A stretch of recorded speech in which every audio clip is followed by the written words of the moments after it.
নমস্কার, আশা করি আপনারা সকলে খুব ভালো আছেন। আজ আমি আপনাদের সাথে ভেজ মোগলাই রেসিপিটি শেয়ার করে নেব। এটা যে করব আগে থেকে কিছু ঠিকই ছিল না, হঠাৎ করেই মাথায় এলো, তখন শুরু করে দিলাম। এর জন্য আমি কিছুটা পরিমাণ পনির এবং কিছুটা পরিমাণ গাজর গ্রেট করে মাখিয়ে নিয়েছি, এর সাথে একটু আলু সেদ্ধও মাখিয়ে নিয়েছি। তারপর প্রয়োজন মতো নুন এবং কিছু ধনেপাতা দিয়ে ভালো করে এটা মাখিয়ে নিলাম পুরটা। তারপর আমি 250 গ্রাম মতো ময়দা ময়ান দিয়ে মাখিয়ে নিয়েছি। দিয়ে দেখুন এখন একটা ছোটো ছোটো করে লেচি পাকিয়ে নিচ্ছি। এই লেচিগুলো কেটে এটা আমি সামান্য ময়দা দিয়েই হালকা করে বেলে নেবো, পাতলা করে যেভাবে বেলে নিচ্ছি। এই দেখুন, এরপরে মাঝে পুরটা দিয়ে দিলাম। পুরটা দিয়ে দুদিকটা মুড়ে দিতে হবে। এই দেখুন, একটা প্লেটে আমি সামান্য পরিমাণ ময়দা জল দিয়ে মেখে নিয়েছিলাম, ওটা চিটের জন্য। এখন দেখুন, দুদিক থেকে এরকম করে তুলে মুড়ে নিতে হবে এবং অন্য দুটো সাইডও ওই ময়দা দিয়ে মুড়ে নিতে হবে, যাতে ভালো করে বন্ধ হয়ে যায় মুখটা, যাতে ভেতরের পুরটা না বেরিয়ে যায়। এখন দেখুন, এটা হালকা করে আবার একটু বেলনা দিয়ে বেলে নিলাম। সবগুলো আমার বেলা হয়ে গেছে।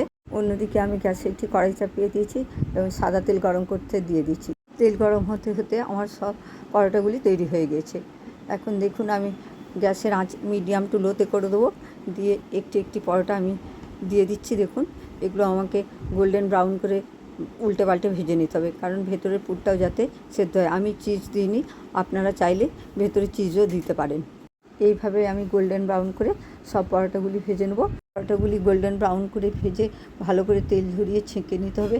তারপর একটা প্লেটে টিস্যু পেপার দিয়ে তার উপর রাখতে হবে, যাতে এক্সট্রা তেলটাও টিস্যু পেপার সোক হয়ে যায়। আপনারাও বাড়িতে এইভাবে বানিয়ে দেখবেন, কেমন হয় আমাকে কমেন্ট করে জানাবেন। তাছাড়াও আমার যদি কিছু ভুল হয়ে থাকে, আপনারা অবশ্যই আমাকে সাজেস্ট করবেন। তাছাড়াও আপনারা আরও কী ধরনের রেসিপি দেখতে চান অবশ্যই জানাবেন।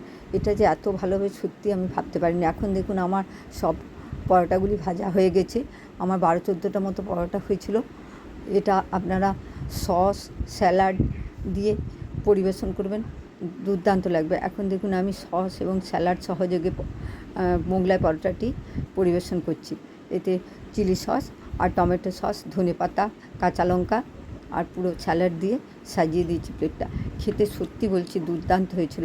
আপনারা অবশ্যই বাড়িতে করবেন একবার, আপনাদের কাছে অনুরোধ থাকলো। এতে আলুর তরকারিও করতে পারেন, করে দেখবেন ভালো লাগবে। এই দেখুন, ভেতরটাও কী সুন্দর নরম হয়ে গেছে। আমার কাছে সময় ছিল না, তাই আমি আলুর তরকারি করতে পারিনি, কিন্তু এই সস এবং স্যালাড সহযোগেও দারুণ খেতে লাগছিলো। ভাবতেই পারছিলাম না যে এত ভালো হবে।